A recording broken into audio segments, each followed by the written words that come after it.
Aujourd'hui les filles,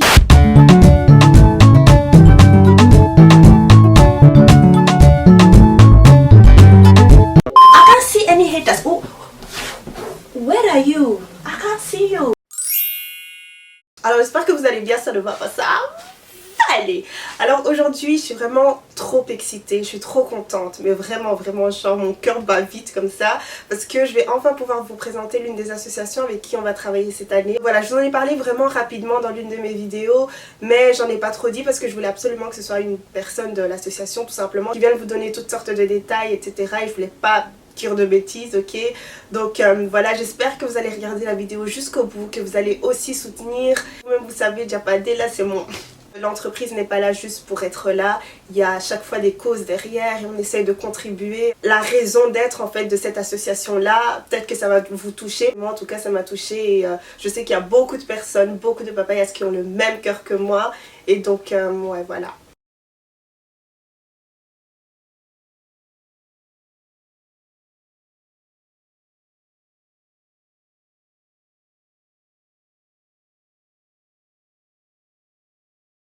Alors moi je m'appelle Elodie Lambonda, j'ai 31 ans, je suis d'origine congolaise et donc je suis la présidente fondatrice de l'association des livres sur les pirogues.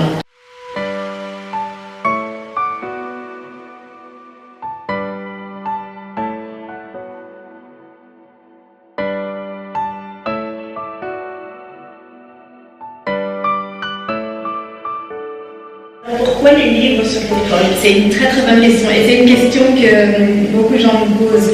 En fait, je vais vous parler de la naissance du projet. Ok. Donc moi à la base, j'ai grandi entre la Belgique et le Congo et j'ai toujours voulu faire quelque chose pour l'éducation, pour la jeunesse, mais je ne savais pas vraiment quoi. Du coup, je m'étais dit, bon, une fois que j'aurais commencé à travailler, après je pourrais vraiment me lancer dans un projet.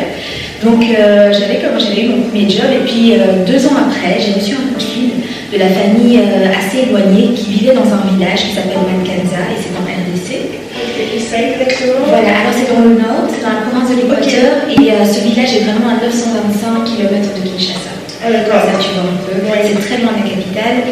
Et du coup un jour, je me rappelle, j'ai cet appel d'une cousine éloignée qui me dit, moi elle me demande comment je vais, je me demande comment elle va, et elle me dit ah non ça va pas du tout, il y a encore des enfants qui sont morts sur le chemin de l'école. Moi je comprends pas, j'ai des enfants qui sont encore morts sur le chemin de l'école et elle m'explique que les enfants vont à l'école en pirogue. Et moi je suis choquée et j'ai du mal à réaliser, je me dis il n'y a pas de route, il n'y a pas d'autre alternative, comment ça se fait, c'est scandaleux. Et ça m'a vraiment, ça a été un déclic chez moi.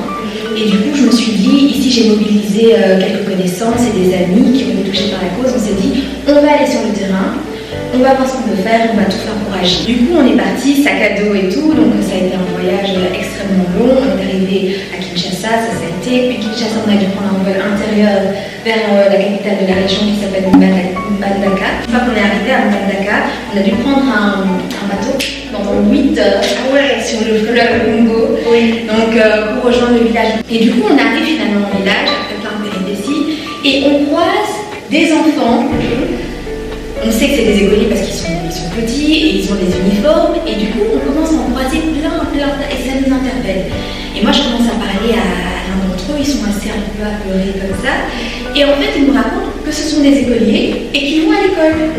Et là, en voyant ça avec ma team, on regarde ça, on se dit, mais on regarde un peu la pirogue et on voit des livres. Mais des livres qui sont déjà mouillés parce qu'ils sont dans la pirogue, ils sont comme ça dans la pirogue et on se dit, mais mince, comment est-ce qu'ils transportent leurs livres sur des pirogues en plus, tu vois? Et c'est comme ça que le nom est resté.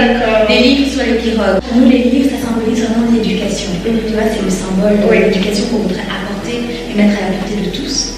Là, on veut vraiment que les enfants aient accès à l'éducation en toute sécurité et en toute dignité. La pirogue, c'est pas seulement le symbole du déplacement, mais c'est la vie aussi qui se transmet. Tu vois, en fait, les parents sont des pêcheurs. Tu vois, on est vraiment dans les îles qui sont disséminées le long du fleuve Congo. Et en fait, dans ce village de Mankanza, il y a par exemple plus d'une 60aine d'îles. Et ces îles ont été transformées en campements de pêche. Les pêcheurs s'y sont installés, puis ont créé leur famille. Et c'est des mini-villages en fait. Mais les conditions de vie et d'éducation dans ces îles sont très compliquées. Du coup, comme il y a un certain nombre d'écoles, les enfants sont obligés d'aller à l'école dans les îles les plus proches ou les villages les plus proches. Et les plus proches, ça signifie souvent 40 minutes de déplacement. Et pourquoi on peut se poser la question de pourquoi est-ce que les parents ne les accompagnent pas? Et ça, c'est en fait parce que voilà, quand on est arrivé sur place, on a posé la question aux parents. Les parents nous ont dit écoutez, nous déjà, on n'a pas beaucoup d'argent. Et le seul moyen pour nous de faire vivre la famille, c'est quoi? C'est par la pêche, ou c'est par l'agriculture, etc. On a en moyenne 7 enfants par famille. Si on doit emmener chacun à l'école, les déposer chacun dans leurs écoles et puis revenir, il y a un manque à gagner en fait, c'est ça. Et du coup, ils ont pris l'habitude, dès l'âge de 8 ans, ils envoient les enfants sur des petites pirogues de pas très bonne qualité. Et ce qui cause voilà, exactement. Et ça cause énormément d'accidents et c'est très dangereux pour les enfants. Alors, en parlant d'enfants, vous avez pu les rencontrer. Tout à fait. Ça, c'est génial. Ça, c'est la partie, c'est toujours le pic de nos séjours là-bas, c'est les enfants. Et c'est pour ça qu'on fait ça. On veut vraiment leur permettre d'étudier. Parce qu'en fait, ce qui s'est passé, c'est qu'on a été sur le terrain et on s'est dit, on va faire le trajet avec eux. Et déjà pour des adultes, tu imagines, par exemple, toi tu sais nager, tu étais là dans cette pirogue sur le fleuve. Parce que c'est cette table. Non, je sais pas. Je sais pas. Tu sais, même moi, quand on m'a appris, qu'on m'a parlé de cette problématique, je me suis dit, mais les enfants, ça peut nager, ça n'a rien à voir.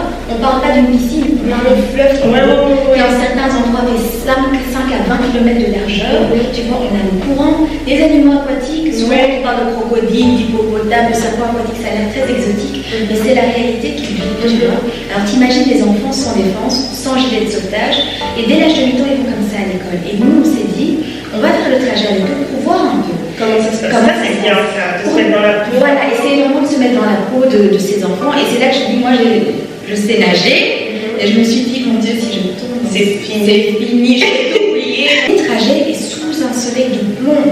Ces enfants n'ont presque pas mangé, tu vois, quand ils quittent chez eux. Presque pas, c'est la nuit, vite fait. Ils vont à l'école comme ça, l'école se termine vers 12h30, 13h, mais le soleil est à son zénith. Donc quand ils reviennent, ils ont des insolations, certains ont des malaises aussi, mais ils sont livrés à eux-mêmes. On a vu que les écoles dans lesquelles ils étudiaient, c'était des écoles, mais il y a des photos sur ton page, sur le site, vraiment délabrées. En fait, c'est les moyens du bord. C'est l'école en paille, c'est les élèves qui écrivent à même le sol. Et on s'est dit, il faut vraiment qu'on fasse quelque chose. Il y a 2 fois par an de grosses pluies, des inondations, tout est balayé. Tout est complètement. Et en Afrique, il faut souligner, c'est en Afrique quand il y a la pluie, c'est pas des belles. Voilà, exactement. Vraiment, c'est ça. Donc, tu as les inondations, donc tu imagines l'école qui est faite en paille, en pisé, tout part.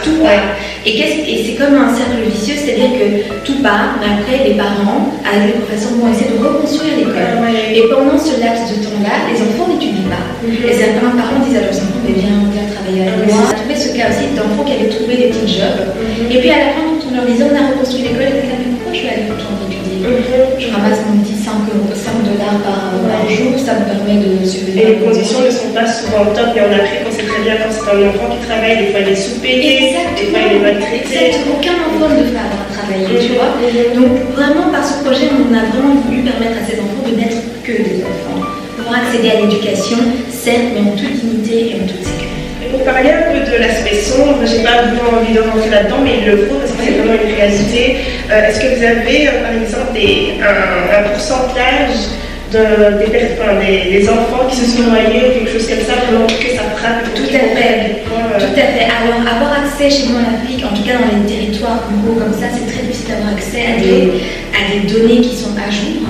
Mais ce que l'on a appris, c'était qu'entre 2006 et 2011-2012, il y avait eu au moins 1100 enfants qui se sont noyés dans la province. Et donc, avec les autorités locales ont attiré notre attention sur le fait qu'il y avait un nombre important qui avait dû se dérouler sur le chemin d'école, parce que l'école c'est de lundi à samedi chez nous là-bas. Mais ce sont des indications qui doivent nous alarmer.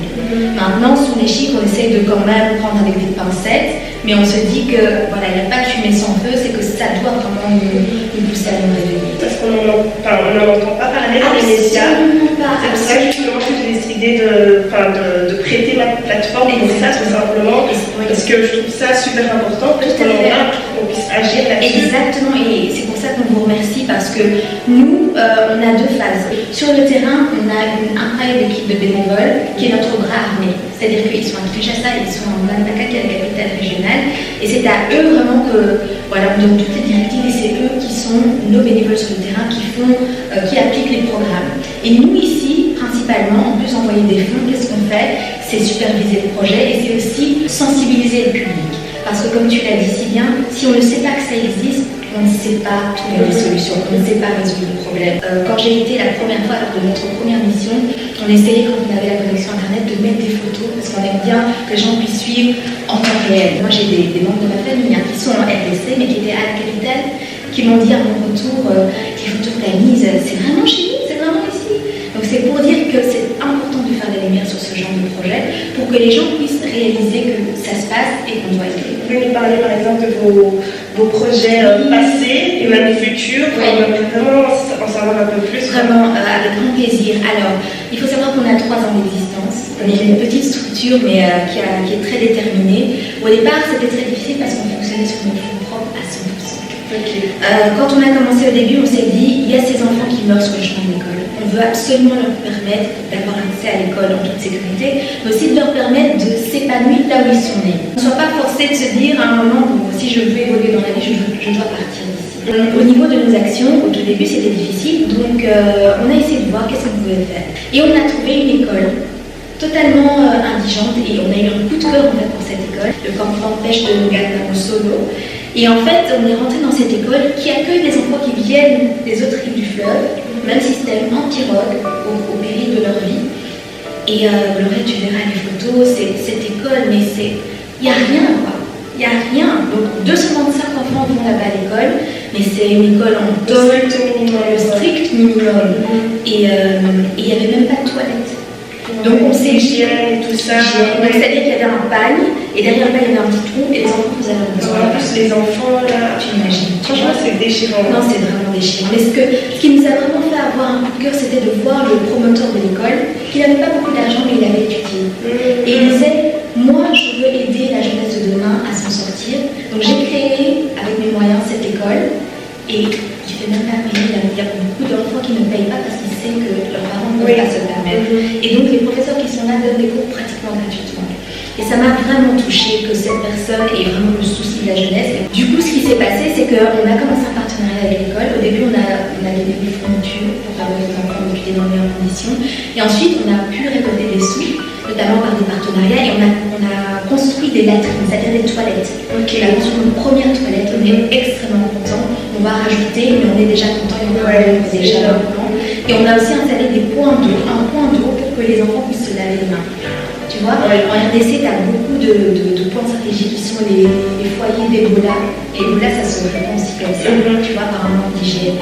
À côté de ça, on a aussi fait, mais ça c'est dans la province de l'Équateur, des campagnes de sensibilisation aux dangers de l'eau. Que beaucoup de parents minimisaient aussi les dangers du fleuve parce qu'ils sont nés, les enfants de... En fait, leurs enfants, ils appellent les enfants du fleuve, les enfants de Panama, ils sont nés à côté du fleuve, ou même si la pirogue se renverse, ils vont réussir à se débrouiller. Et donc, on a mené au mois de mai notre première campagne de sensibilisation des parents, des élèves et des professeurs.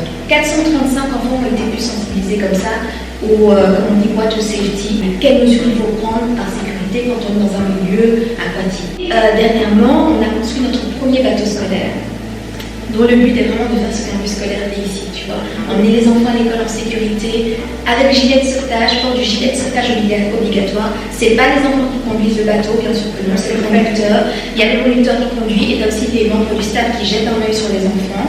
Et voilà, donc ça fait un peu de station, une station d'île en île. Un bateau a une capacité de 50 places.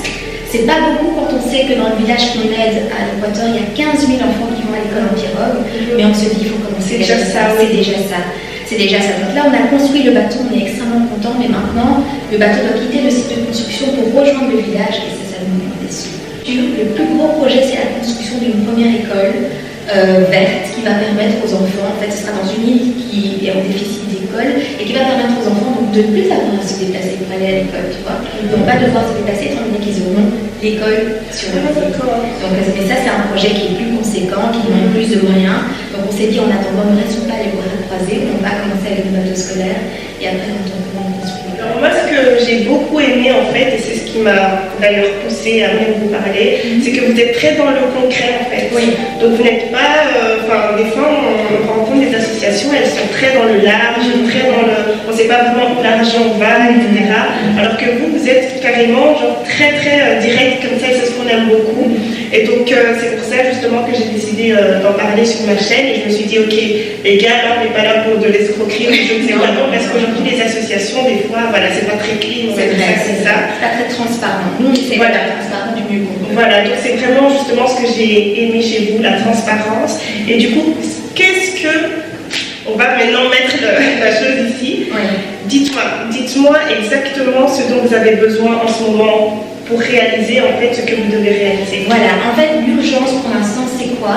C'est de permettre à notre bateau de quitter le site de construction et d'aller à plus de 800 km dans le village de Nangaza où il doit aider les enfants. C'est ça la priorité, parce qu'on a fait le plus gros du travail qui est de construire le bateau, mais pour l'instant le bateau n'aide personne. Le bateau est en stand-by parce que le Congo est très grand et il va falloir le faire remonter. Et c'est pourquoi est-ce que ça demande un certain montant? Parce qu'il y a beaucoup de carburant, il y a le personnel qu'on va payer pour le ramener sur place. C'est de la cuisine interne, mais c'est nécessaire. Ouais. C'est nécessaire. Et pour l'instant, donc, le bateau ne sauve même pas de vie parce qu'il est là et il est à quai. C'est comme si ta voiture elle est dans le garage et on ne peut pas la sortir. Et entre-temps, tu vois, l'année scolaire se termine au mois de juin. Entre-temps, les enfants vont faire combien de déplacements vers l'école? C'est du temps perdu et c'est pour ça qu'on a besoin d'aide.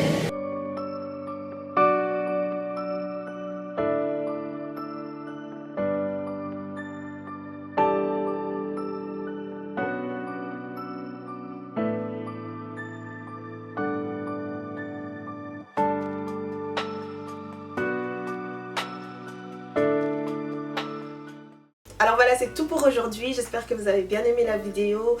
J'espère que ça vous a permis en fait d'avoir les yeux un peu plus ouverts sur ce qui se passe dans le monde, surtout en Afrique aussi, dans certaines parties, dans certains villages qu'on oublie clairement. Et voilà, je suis très contente en fait de cette vidéo là parce que du coup ça me permet de sensibiliser en même temps les gens, et c'est le plus important, d'être sensibilisé. Et voilà, j'espère que vous allez contribuer, ok, on a besoin de vous et de pouvoir vraiment rapporter quelque chose de non seulement, allez, quelque chose de pas tangible mais quelque chose de tangible. Je parle de l'argent, soyons transparents.